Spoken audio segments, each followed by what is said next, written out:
In the past, cities did not generally have running water, and therefore a water carrier would go from house to provide people with their daily water needs.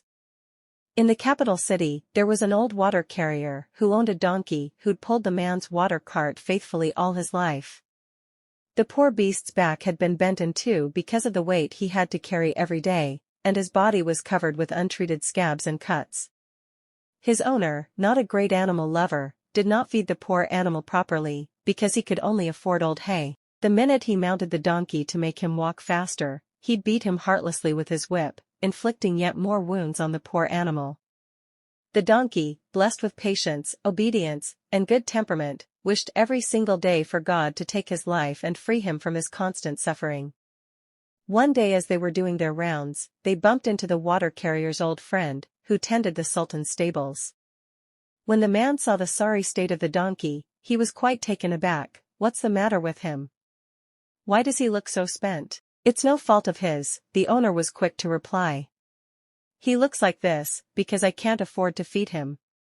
Let me take him with me to the stables and tend to him. I'll feed him properly and let him revive a little," offered the friend generously.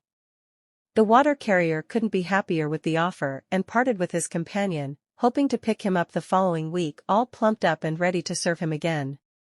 The donkey soon found himself tied up in the Sultan's stables surrounded by beautiful, robust Arabian studs. When he realized what a great difference there was between himself and his new stablemates, he became disheartened and turned to God. "Even if I'm a lowly donkey, I'm still one of your creations. Why should there be such a difference between me and these other four-legged relatives of mine? Why should I suffer hunger all the time?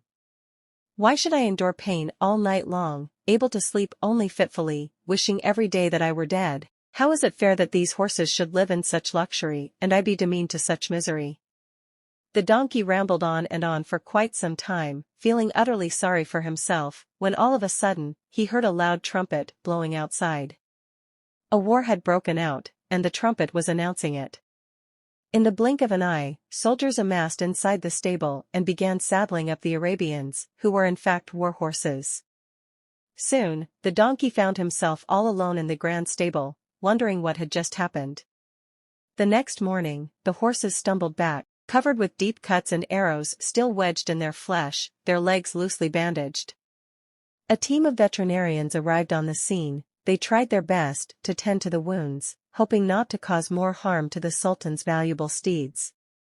"Oh God, forgive me," prayed the donkey, beside himself with embarrassment for his earlier self-pity.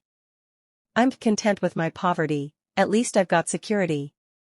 I'll gladly exchange the temporary comfort of these stables for my former despicable lifestyle any day."